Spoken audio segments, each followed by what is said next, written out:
Okay, tuloy na tayo sa mga eksenang kaganapan. Sagot-sagutin natin isa-isa. May mga nagsasabi, fake news ka, Maharlika, kasi buhay si Kuting. Okay, hindi ko naman sinabing patay na. Okay, hindi po fake news na na-lift si Bangag Jr. mula sa Malacanang. Totoo, kasi ang ating A1 information not only sa Malacanang, kundi meron din tayo nasa ospital. Kaya nga kung patalinuhan ang labanan, mga kababayan, ang pag-aanalisa, hindi rin totoo na ito ay fishing expedition or gusto lang nilang mahuli ang puting ahas. That's no. Okay? Dahil bago ako nagsalita, si Jason sa muna ang nag-share. So, para ma-verify ko, hindi muna ako nag-react kasi I know maraming mga reliable sources si Manong J. So, naghanap ako ng aking sariling puting ahas na totoo ba itong mga eksena. Okay? Actually, may isa pang na-injure Okay? Na-injured, nagdumugo yung ilong naman.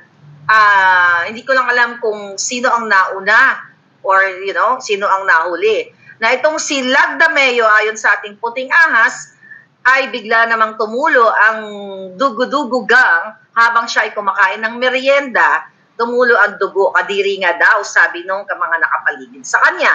Pero yung hindi natin binigyan ng, actually sabi ng puting ahas ko, pwede ba, huwag mo nang sabihin yan. So, sabi ko ganon, sasabihin na natin ngayon additional information. Okay, pangmatalinuhang analysis. Ang sabi ni Bangag Jr., mga kababayan, na bigla siyang lumabas, na bigla siyang nagpa-interview, di ba? Bigla siya kunwari, nagbisi-bisihan after almost 2 days na nawala siya. Tinatanong niyo siya, di ba? Nasaan ang Pangulo? Nasaan ang Bangag? Dahil sa kasagsagan ng baha. Anong ginawa niya? Ang sabi niya, ang problema lang natin ay hangin. Malakas ang hangin. I'll ask you, kunyari nasa Congress tayo. Kunyari tayo yung mga matitinong kongresista. Kasi yung mga kongresista ngayon, mga bangag. Balikan nyo yung sinabi ko kagabi. Okay, basahin ko uli para magkaintindihan tayo. Basahin ko uli ng bonggang-bongga kung nasaan ang fake news. Here we go. Dan. Okay. Ang sabi ko sa inyo mga hitad, ito. Ang sabi ng ating puting ahas, okay, on Marcos respiratory issue kahapon after a big fight kay Lisa Tanas. Code blue as of 6:45 p.m. Ang ibig sabihin ng code blue, mga palaga, hanapin natin, mag-define tayo. Teka, hanapin ko para mas nakaintindihan nyo lahat. Dahil ang mga medical students dyan at may mga medical practitioner, you know what is, ano ibig sabihin ng code blue? Ayan, Google tayo. Mag-Google kita. What is code blue? Okay? Here we go, code blue. Okay? Ano ang sabi ng code blue? In a hospital or medical context, code blue typically indicates a medical emergency involving a patient who is in need of immediate resuscitation, usually due to cardiac arrest or respiratory failure. Sabi dito, it is a call for immediate intervention by medical staff, often signaling the need for a team to respond quickly with advanced life support. Okay? Balikan natin ang sinabi sa atin ng, naintindihan nyo ng ibig sabihin. Ang sinabi sa atin ng puting ahas. Ang sabi ng puting ahas, code blue as 6:45. Kaya nga, nililift siya, di ba? Ayon sa ating source, papunta sa St. Luke's. Ang eksaktong sinabi ng puting ahas at nirelay ko sa inyo, may injury din si Lisa Tanas sa head. Well, tapos sabi nga dito, sabi niya din na airlift yung mag-asawa, 6:45 p.m. In-airlift kasi may mga, ito sabi dito, nasa St. Luke's pa si Bangag. But sabi, i-airlift si Bangag sa Batangas mansion. Ito yung mansion pala ni Zubel daw. Ang dami nag-message sa akin. If may order na ang doktor. Ilang ano na to? Ano na ako, lost track of time na ako. Ilang ano na to? Ilang araw na to? Isang araw may higit. More than 24 hours na itong vlog natin. 24 hours. So ito, nung binlog ko ito, like 7 hours.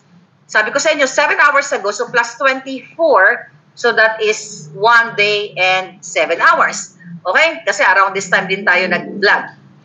Sabi nga dito, paki-correct lang po na may lumabas na hindi po tinuhod si Lisa Tanas. Hinampas po siya ng cellphone sa ulo. Okay? Alright, sabi dito, ayan, hinampas ng bonggang-bonggang.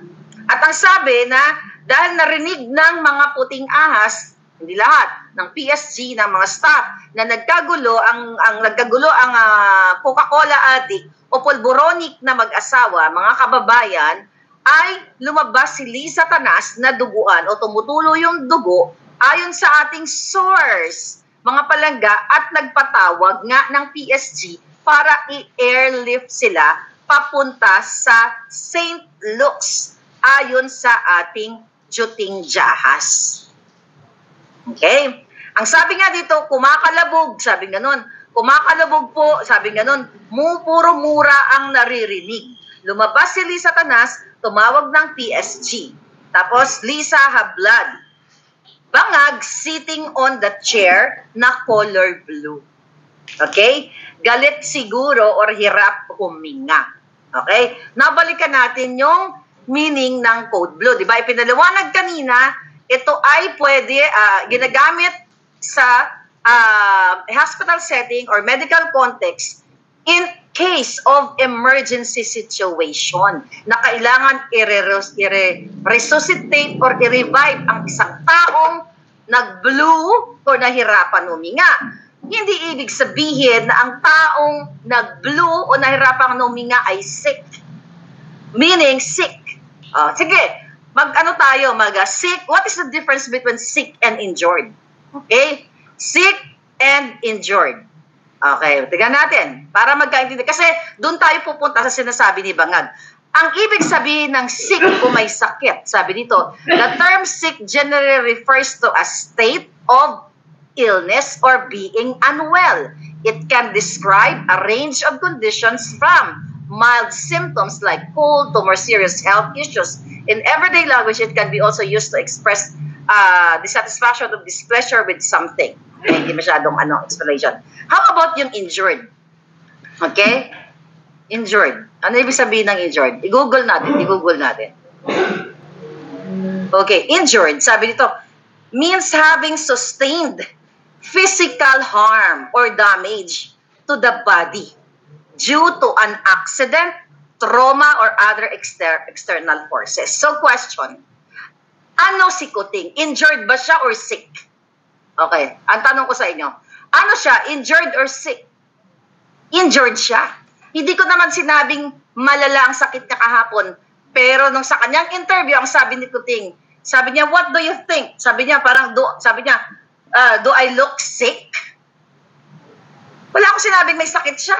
Ang sinabi ko kagabi, ayon sa Kutingas, ay injured siya. Malinaw sa definition dito sa Google ba? Sa Google, na ang ibig sabihin ng injured ay nagkaroon ng physical harm. Tama, ang sinabi ko, nagjumbagan sila. Sick, kaya nagka-code blue. Kaya nakita ng mga puting ahas na nakaupo siya sa upuan na ng kulay blue. Kaya nagpatawag ng emergency sa PSG para i-airlift. Sino ang sinungaling ngayon? At kailan ba umamin si Bangag Jr. na siya ay binugbog ni Lisa Tanas?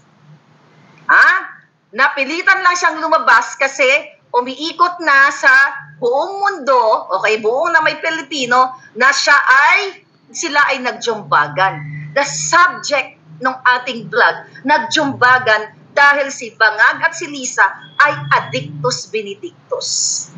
Hindi ko sinabi na malala ang sakit niya, kaya code blue na siya. You can attest that.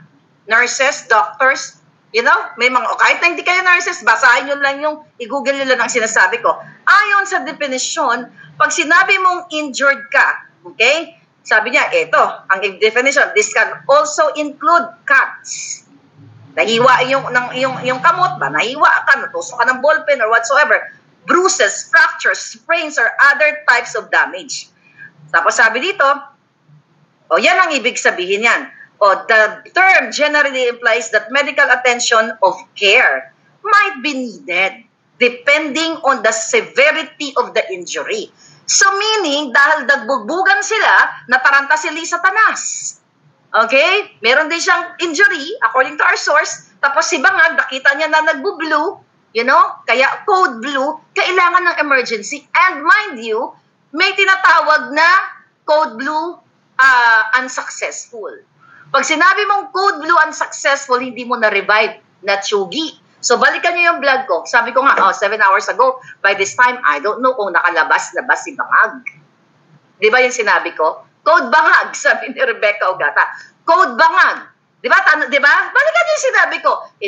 Mga 7 hours ago na to, na minessage I'm not sure kung nakalabas na si Bangag. Kasi ang sabi, nag-aantay lang siya ng advice sa doktor para magpahinga o i-airlift papuntang Batangas. Pero actually, sick talaga si Bangag. Saan siya sick? Here. Sa Jutak.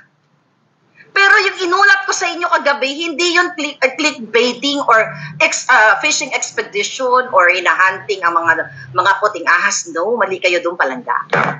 Mali. Question number 1. Umamin ba? Okay, yung report natin kahapon, hindi sa sick yung particular na subject na pinag-uusapan natin, kaya i-differentiate nyo. What is the difference between sick and injured? Kasi obvious na nagsisinungaling siya doon sa kanyang interview. Sabi niya, do I look sick? Dapat ang tanong niya, do I look injured? Diba? At you guys failed. The mainstream media, kasabwat. Diba? Dapat ang tanong ninyo, nagbugbugan daw kayo. Sinapak ka daw, nagkulay blue ka, at in-airlift ka. Bakit hindi niya masagot yan? Never ever aaminin ni Bangag. Yun nga lang, nung September, nung sinapak siya ni Lisa Tanas, nagsapakan sila dahil, nandito yan, sa book ni Attorney Vic, actually, na pinirmahan ni Bangag Jr., kaya you get your book, okay? Ni Marcos Jr., nung September, ang appointment ni Vic Rodriguez as Chief of Staff. Sinapak ni Lisa Tanas si Marcos Jr. kaya nagkaroon ng injury, nagkaroon ng bruises. Saan po galing ang information yan? Galing yan sa kanyang DICT Secretary Ivan Uy na nirelay kay Glenn Chong at narelay sa akin at true enough, pagbaba ni Bangag Jr. sa New York, diba? Unang-unang punta nila sa New York, ay naka-sunglasses siya indoor. Okay, indoor. Kailan ba umamin ang sick year sa Jutak si Bangag Jr. na sila ay nagsapakan? Mag-e-expect ba kayo na aaminin nila na ay oo, nagsapakan kami ni Lisa kasi bangag na bangag kami sa pulburon. Diyos ko naman, mga palangga. Diba? Kailan ba, ito, another binabalikan natin tong issue. Kailan ba aaminin ni Lisa na siya ay bangag na bagag sa alak doon sa Baguio na siya ay nalaglag sa hagdan? Sino ang puting ahas? PSG. At ang iba sa kanila noon pa ay pinagtatanggal na ni Lisa kasi ni Lisa Tanas at ni Bangag Jr. dahil itong ibang mga PSG inuutusan ni Lisa Tanas, ni Bangag Jr. na mangolekta ng bribe money o ng nakaw sa kaban ng bayan dyan sa pag-poor. Aamin ba yung mga buwaka ng inang yan? Hindi. So, sino ang sinungaling?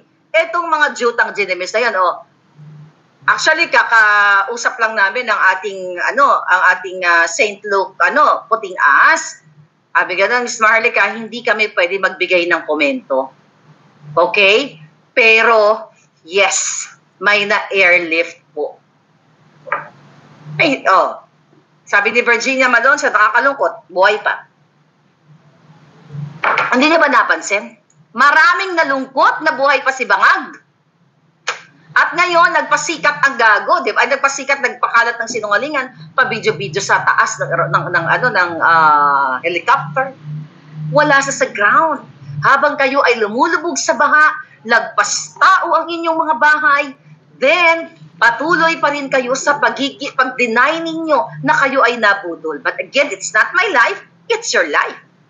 Kung nag-enjoy kayo na ang lagpas tao, na baha na lahat ang inyong mga important documents and everything, then it's your life, mga darling, mga palangga.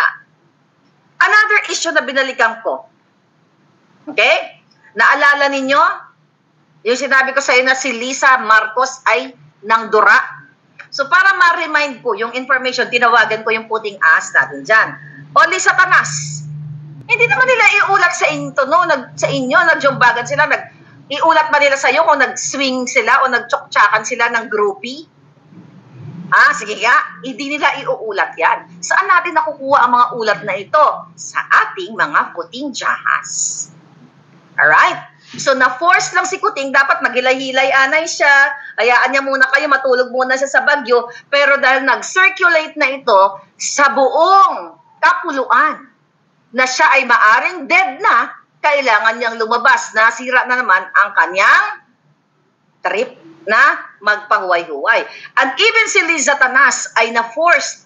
Nag-post na naman ng, I don't know, hindi natin alam kung September 3 ba talaga yan. Anong date na ngayon? September 4, yung may picture-picture sa kanila. Paano mo pagkakatiwalaan na nagsasabi ng totoo, mga buwaka ng Genemis na ito?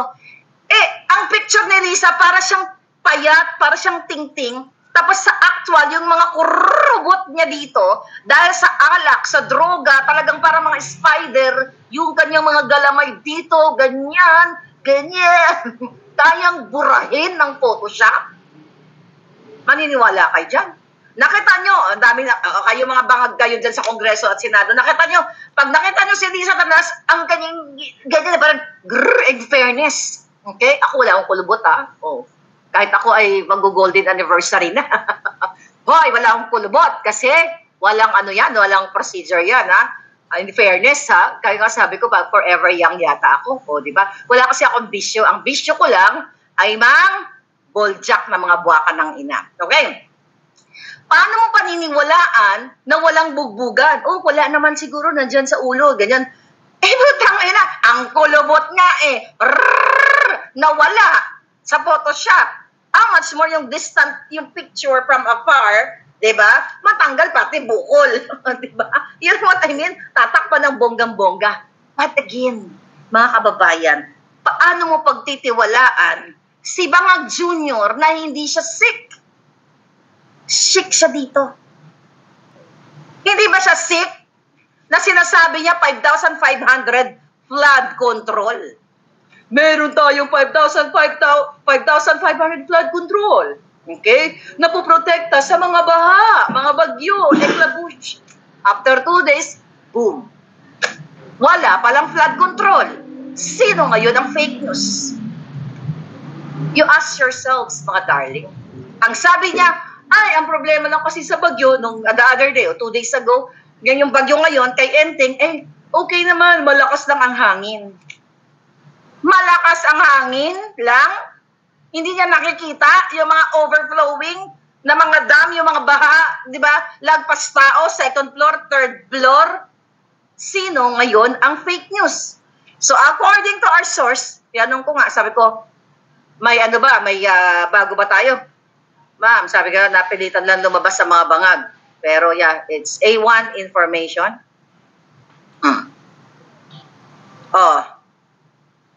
Si JM, nanonood ka, thank you. Sabi ni JM, ito, nagbigay ng definition. Sabi ni JM, Code Blue means medical emergency for adult persons. In Bangag's case, pwede siyang i-consider na Code Blue dahil status niya as a president or code name, Code 1.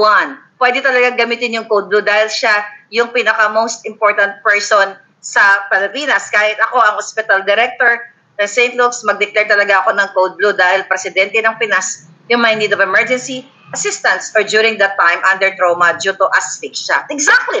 Difficulty of breathing. Kaya sabi ko, asystole na ba? Flat na ba yung EKG niya? Tama ka. JM. Pero again, you know for a fact na itong pamilyang ito, sick here. Dito sick. Hindi ba sick yan sasabihin sa inyo, pag ako po, 20 pesos na ang bigas. Nangyari ba? Buang lang ang pwedeng mangako sa inyo. Sama-sama tayong babangon muli. Unity team tayo. Ayan, si Inday Sara pinuntahan sa Davao and everything kinonvince dahil continuity, build. Ano yan? Hindi ba sick yan dito? Hindi yan pangbangag yan? Sabi mo, unity. Tayo ay pagbutihin natin ang bayang Pilipinas. Tapos ang ginawa mo, nag-focus ka sa pagiging mafia. Is that normal? Hindi. Ibig sabihin, sick ka dito. Okay? Sick ka.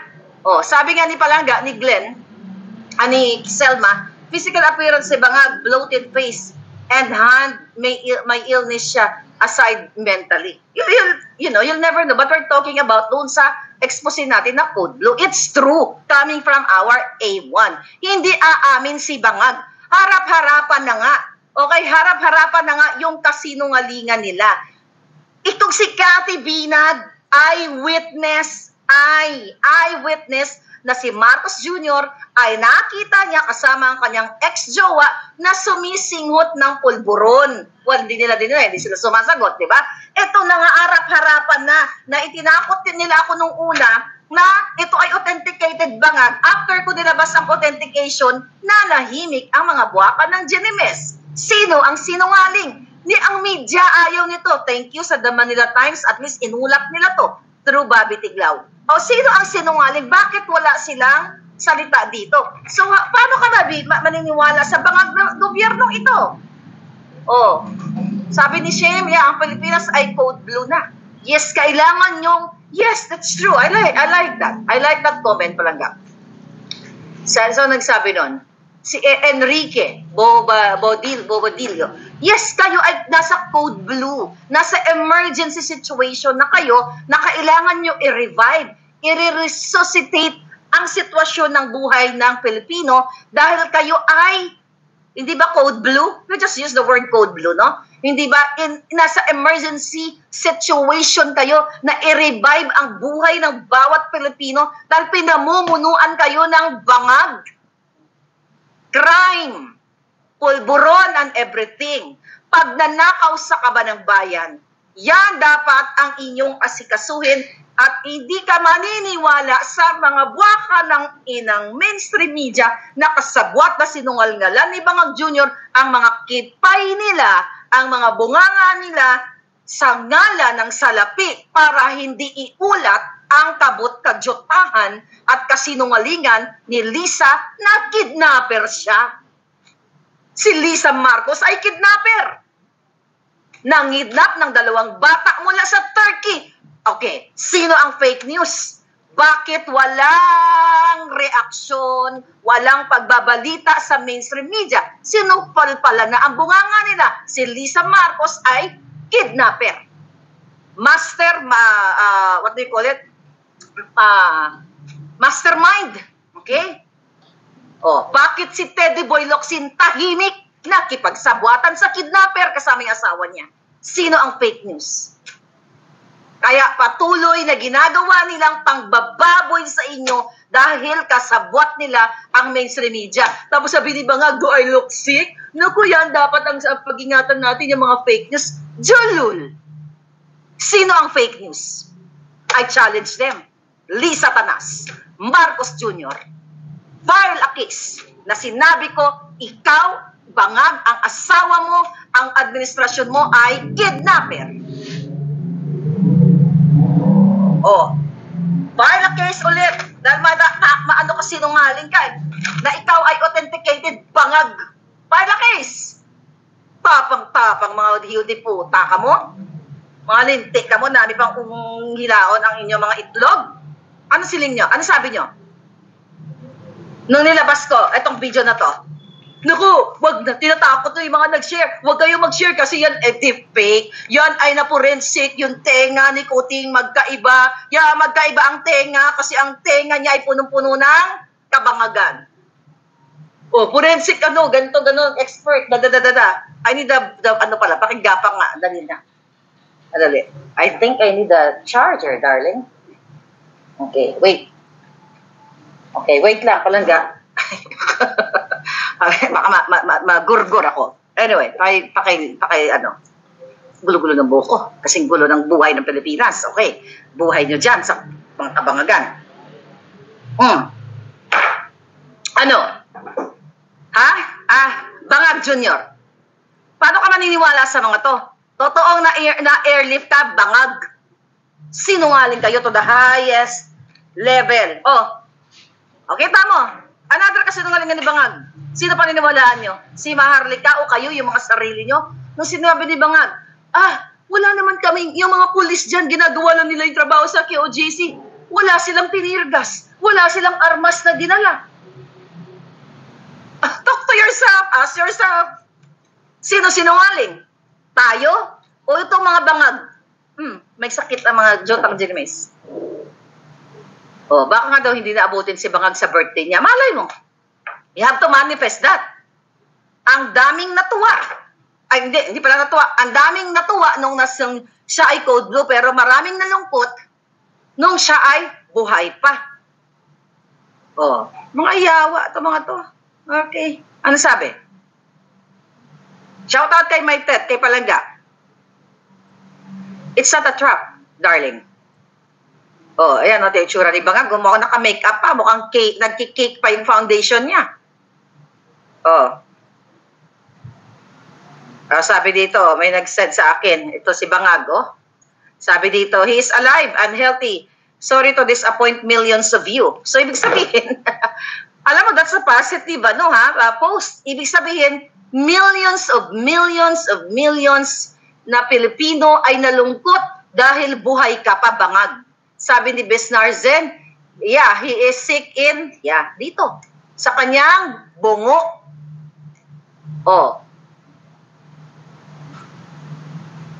Wala daw siyang sakit, Bangag lang. Sabi ni Gemma. Exactly, mga palangga. Ngayon, balikan ko to. Aaminin ba ni Lisa Tanas, ito, Lisa, ibabalik ko to uli. Aaminin mo ba, nung nag-reunion kayo sa St. Paul, yung mga classmate mo, may nag-birthday doon, pinahiran mo ng laway mo, kadiri ka? Di ba, usually pag birthday, papahiran ka ng cake, ganyan. Tapos si Lisa daw, ganon daw. Di ba, mahilig siya magdila? Tapos ginanon daw sa birthday girl o birthday celebrant. I don't know, a girl, hindi sinabi kong girl or boy. Basta, kung nagdila daw ang gaga, ganon daw siya, tapos pinahid daw. Siyempre, hindi naman, ibabalik. Sabi ni Robsy, ipapatawag daw si Rainier Chu sa Congress. Yeah, I heard about that. I will write that. Pag-usapan natin yan mamaya. Okay? And good. Okay, ngayon, mga palangga. Another issue na binalikan natin. Naalala niyo yung sinabi ko sa inyo na sa Forbes Park, na nandura si Lisa Tanas. Nandura ka sa Forbes Park, di ba? Lasing na lasing ka, bangag na bangag ka. Ayon sa aking source doon, binalikan ko yung mga dokumentong pinagsusulat ko sa notes ko. Okay, sinong nando doon? Si Lupita Aquino. Tiyahin ni Chris Aquino. Lupita Kashiwara. At itong yung kaibigan ko din dati, si Bibot Nolan, nakasama ni Lisa Tanas. Tignan mo, ikaw, Lisa Tanas, balikan natin ang Ukada Manila. Napatuloy kang kumukubra ng pera dyan. Nandun ka sa picture. Dito, hanggang ngayon, di ba sabi ko may picture akong hawak? Okay, na may picture akong hawak, nakasama si Lisa. Baka gurgurin kasi nandun pa yung isa na nagtatrabaho. Kasama sa nila sa, ano tawag dito? Actually kasama nila dati. Kaya lang, huwag na tayo Now what? Paano mo papaniwalaan? Ba't ba ako kumain? Para sa tayo nagkakape na pala yan. Paano mo paniwalaan itong hinayupak na bangag na gobyernong ito dito sa issue ng KOJC? Masabi nila, andyan ang mga pulis niya para ipasakatuparan itong warrant of arrest kay Pastor Kibuloy. 12 day of being in under martial law? Paano paniwalaan naghukay yung mga buwaka ng ina? Uy, by the way, meron pala ako information doon. Yung iba mga polis na agresibo dyan sa loob ng KOJC, baka hindi niyo pa alam. Dahil sabi daw ni Lisa Tanas at ni Bangag, utos niya through Marbil Antore na lahat ng makita ng mga polis na pera o kung may gintuman or any valuable items ay nakawin nila, kunin at sa kanila na. Para daw ganahan ang mga polis kasi protektado sila ng Bangag. Okay, OJC, now you know, baka hindi mo alam. Yeah, yung Alice Go, nahuli na daw. May nag-comment. Okay? Davao. Yan ang utos ni Bangag, ni Lisa Tanas, at kunin nyo na daw. Kasi, mentally Bangag, sabi nga ni Revert, yan ang utos. Sino ba nila walang? Sino fake news dito palangga? Hindi aaminin ni Bangag Jr. na na-airlift siya. Diba?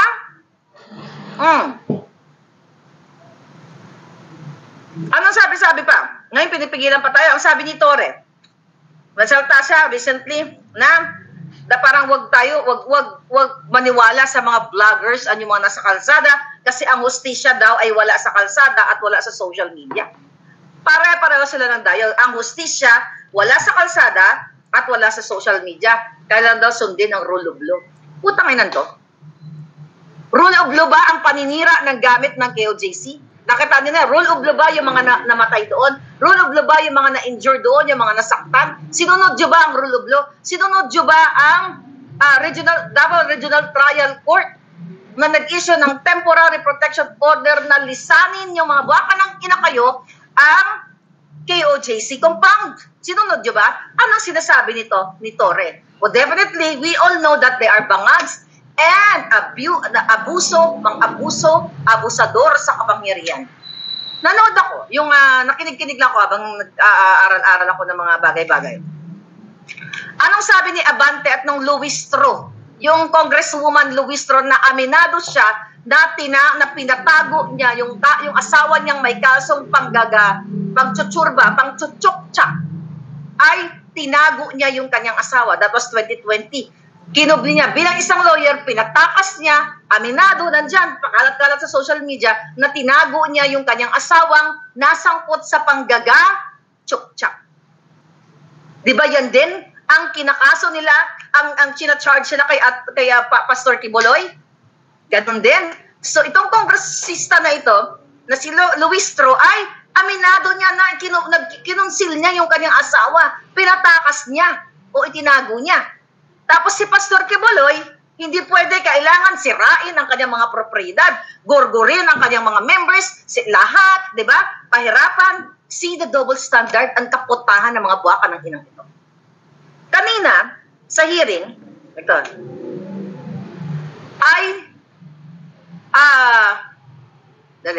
nagsalita itong Abante.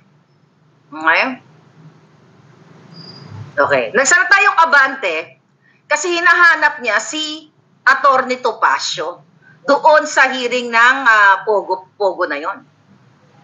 Ang sabi ni Abanting kamukha ng Ermitan yung Ermitan yung Makyoho, sabi niya, Your Honor, sabi niya,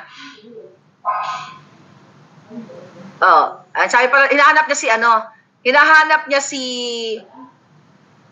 Topacio. O sabi ng creator na si Abante, ikaw Abante, alam mo gusto kong sabihin sa'yo. Buwa ka ng ina mo 100 million times. Ikaw Luistro, buwa ka ng ginina mo 100 million times. Kasi tanganan nyo, mga kababayan, gusto nilang panghimasukan ang mga Facebook post natin, ang mga social media post.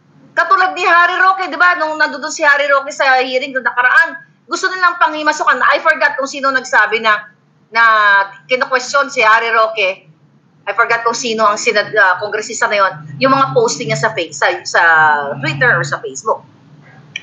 Ang sabi ng buwaka ng inang Abanteng huklubang masyondang senungaling na kumakamkam, lumulunok ng pera ng bayang, hinayupak kayong lahat. Hinayupak kayong lahat. Mga traidor, mga taksil, double standard, kasabwat ng mga kadiliman. Sabi niya, Congressman Dan mentioned, Congressman Dan mentioned about what Attorney Topacio did to us. Sabi niya, tinanong niya yung lawyer ni Cassandra Ong, kasi wala nga si Topacio. Sabi niya dito, sabi niya, I would like to ask from you, dun sa lawyer, if Attorney Topacio owned this, sabi niya, yung Facebook daw, or yung Twitter yata. Sabi niya, it is called Yes Is Show. Sabi niya, does Attorney Topacio own this? Sabi niya, Your Honor, sabi ng lawyer, he has a radio program. Tapos sabi ni Abante, you know, he is trying to appear like he is a young brat when he is actually a very good lawyer. Okay? I do not know why he has been saying things against us and bad thing about us. Ang nare-refer niya, yung mga post hindi ko nabasa, nahanap ko, hindi ko makita, yung post ni Attorney Topacio outside from that waka ng quad, huwad hearing na ang gusto na nilang pakinggan o gusto lang nilang marinig na sagot yung naaayon sa tenga nila. So, base doon sa kanyang statement ni Taksil na Abante, kino-question niya nga na ang mga posting ni Attorney Topacio. At sumagot nga itong si Luistro na inamin mismo niya na itinago niya yung kanyang asawa, itinakas niya sa kasong panggagakasa. Ano sabi ni Luistro? Okay? Sabi niya, Mr. Chair, I just wish to add the manifestation of the dishonorable Abante. Tangin ng honorable. Mga yung honor ba kayo, mga yawa mo? Okay. Sabi niya, sabi ng Luistro, sabi niya, Honorable Abante, that reposting by Yes Yes Show, which is Attorney Topacio, which you believe belongs to Attorney Topacio, constitute, sabi niya, to contempt. Para ma-contempt daw si Topacio. Okay, sabi niya, because that constitutes disrespect to the members of this committee. Gusto niyo respeto kayo, Mga buwaka ng inang ulul kayo, mga makyoho. Mga taksil.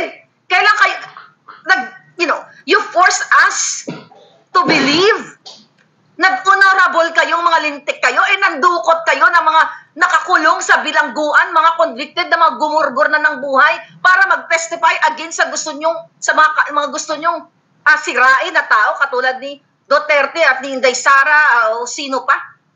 Gusto nyo i-honor namin kayo. Baka nang ina nyo, si Cathy Binag ayaw nyo ipatawag na sinasabi si Bangag Jr. ay addictus benedictus at authenticated pa nga dito sa Amerika. But the most important there, yung kanyang testimonya, eyewitness. Gusto nyo i-honor kayo? Gusto nyo i-honor namin yung mga pinagdudukot yung mga presong gumurgor ng tao? Di mga baka ng ina nyo 1 billion times. Visit kayo. Gusto nyo i-respeto kayo? Yan, ang respeto ko sa inyo. Baka ng genemis nyo, 1 trillion times na ngayon. Ano ang point ko dito, mga palangga? Ang sabi ni Luistro na aminadong tinago niya ang kanyang asawa sa kasong pangchuchuk-chak. Pangchuchuk-chak. Hoy, Luistro, kamukha mo si Dilima. Mr. Chair. Digo niya. Ano sabi niya doon pag nagsalita siya? Girahin ka natin ang hinayupak. Gayahin ko lang. Sabi niya, okay, parang mangkukulam. Ay, nako, talaga mangkukulam na to. Sabi niya, sabi to, okay. Okay. Mr. Chair, sabi niya, ito sabi niya, nasaan na yung Luistro na yon? Wala na si Luistro. Okay. Ito. Sabi ni Luistro, Mr. Chair, sabi niya, Mr. Chair, sabi niya, I just wish to add the manifestation of the honorable. Para mangkukulam Sabi niya, which we believe, sabi niya, belongs to Attorney Topacio, sabi niya, constitutes disrespect to the members of this committee. parang ulalo eh, no? Parang ulalo ang alputerang hitad. Alam nyo, kayo, mga kongresista kayo, alam nyo magdanakaw kayong lahat eh. Diba? Alam nyo, lumalamon, pati pinapanghugas o sakip ay labong ninyo galing sa pera ng bayan. Di ba kayo nahiya? Saan ka kumukuha, Luis Strode? Matanong ko lang, yung mga malalaki mong bato, saan ka kumukuha niyan? O, bakit hindi kayo magpaliwanag? Saan nyo kinukuha ang pambili ng mga Hermes, mga bato? Eh, magkano lang sweldo nyo? 200,000, 300,000? Saan kami yung kumukuha ng mga malalaking bato, mga Hermes na hindi naman bagay sa inyo? Kahit balutin nyo man ang bato yan, kung bulok pa rin ang pagkatao, yung mga kawatan kayo lahat.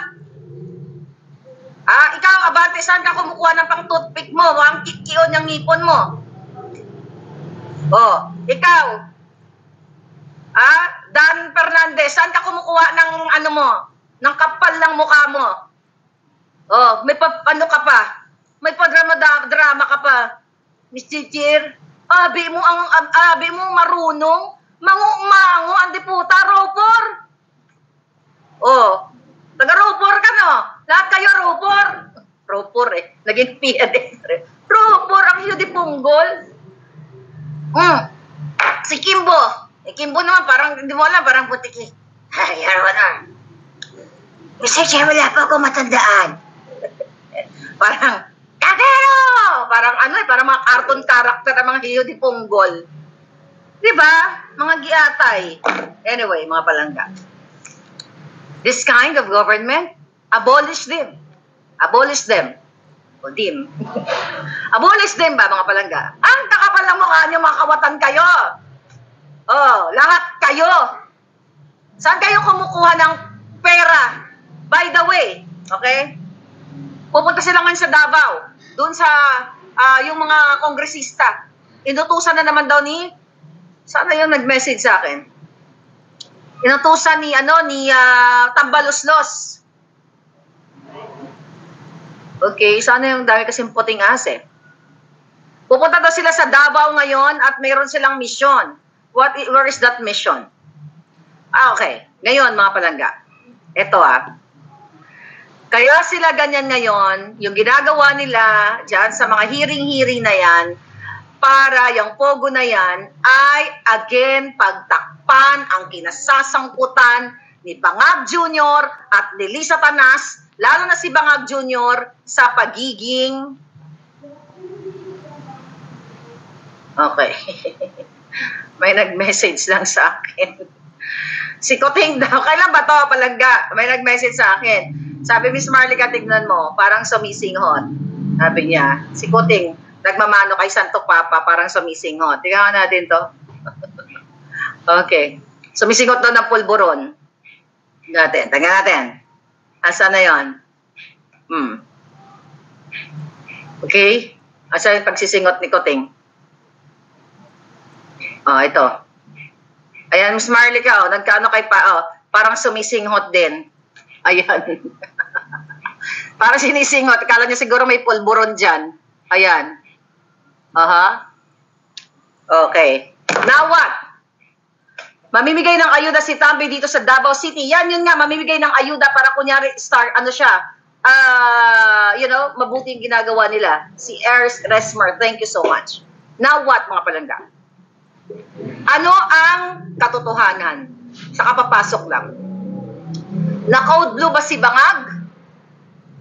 O hindi? Na-code blue.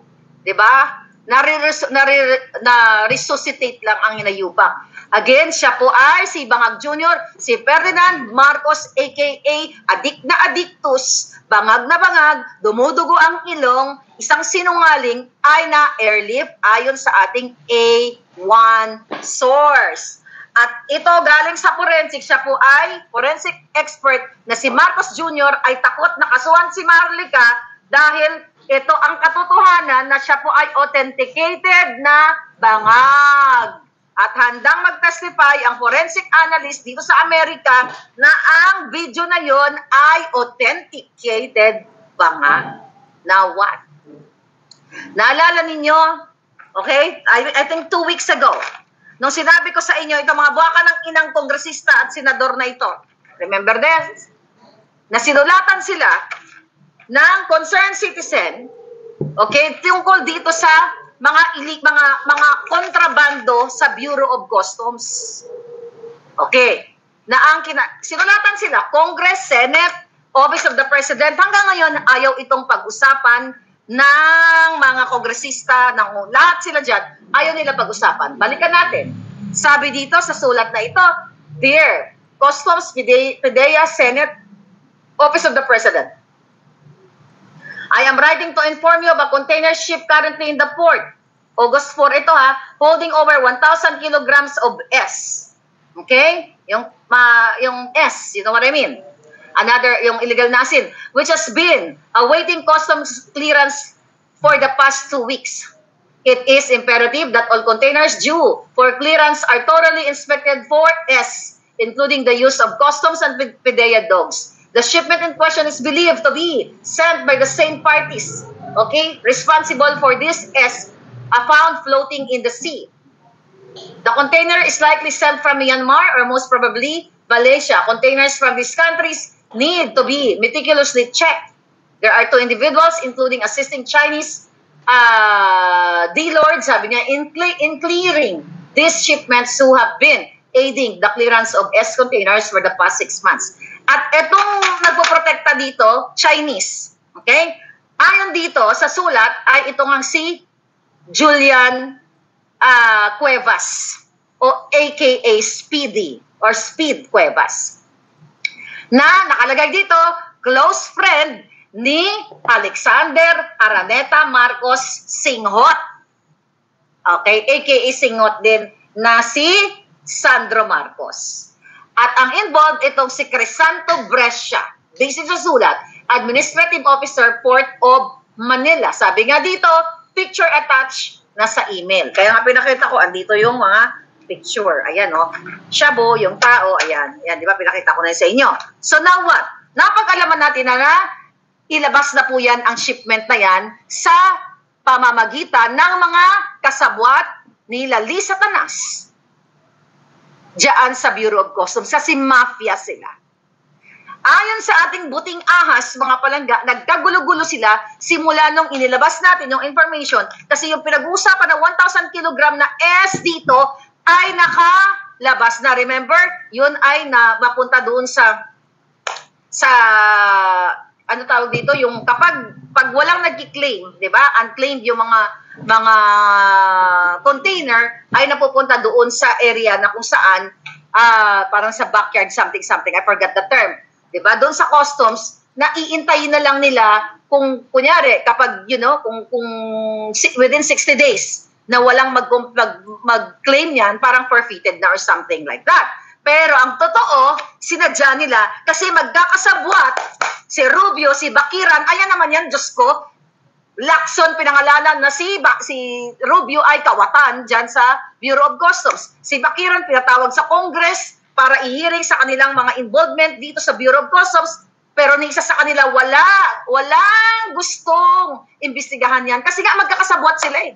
Di ba si Marcos Jr. nga ang nagpigil ng hearing noong January of 2023 doong pinangalanan si Michael Ma na in-appoint niya na Special Envoy to China. So itong mga taong to mga mafia, sila lang. Kaya walang hearing patungkol sa mga pinupuslit na pulburon o kahit ano pang mga illegal shipment ng S o kung ano-ano pang mga kontrabando kasi palalabasin nila, kunyari, walang nag-claim, lagay natin doon sa garahe na yon, di ba? Antayin natin ng 60 days, pero sa gabi pala ay dinudukot na nila ang mga kontrabando. Sino ang kasabwat? Sila. Si Lisa Tanas, si Mangang Jr. Kasi inaalaw niya na ang mafia dyan sa Bureau of Customs ay mamayagpag. Ngayon, dahil inere natin ito, natataranta na ang mga hangag. Okay. Now, ngayon, mga palangga, dahil nga nagkagulo sila, dahil na-booking na sila talaga ay na-booking at nilabas natin itong si Speed Cuevas. According to this letter, it's not coming from me. Ayan, may record yung Senate, Congress, Office of the Bangag. Okay? Dahil napangalanan itong anak ng Manny Cuevas na very, very anti-Duterte at may kinasasangkutan na mga kasong bribery. Google nyo na lang, nandyan lahat naman yan, mga palangga. nataranta na kasi may mga ilan-ilan daw na may natitira pa ring matino sa Bureau of Customs. Okay, kaya nag-iingat ngayon dahil palabas natin sa social media na sinasabi ni Maharlika, sabi sa akin, Miss Maharlika, nataranta sila dahil nilabas mo na si Lisa Tanas, ang pamilyang Marcos ay kumukolekta ng 3 billion a month. Ngayon, yung mga tao doon na matitino, natatakot na mag-approve na, na pwersahin sila, baka madamay sila in the future. Kaya ang nangyayari ngayon, mga kababayan, ayon sa ating source, na nag-away-away si Rubio Nakawatan at si Venier Bakira Nakawatan, ayon sa ating source, na nagmanipula ng mga iligal na pagpapasok ng pulburon at ng S. Kasi nung inilantad ko daw, ayon sa ating source, ang pinaggagawa nila, nag-apply kaagad na komisyoner etong si Bakiran kasi akala ang usap-usapan daw sa loob ay tatanggalin ni Lisa Tanas si Rubio. Dahil ngayon nahirapan si Rubio na puwersahin yung mga matitino doon sa customs na palusutin itong mga kontrabando. Hindi to galing sa akin. Galing yan sa impormasyon natin from the mula sa Bureau of Customs na nag-apply na si Bakiran kasi parang pinaaasa na raw siya ng mga bangag na papalitan na si Rubio, ikaw na. Dahil si Rubio medyo pumapalpak ng konti ngayon dahil nga na-booking natin ito.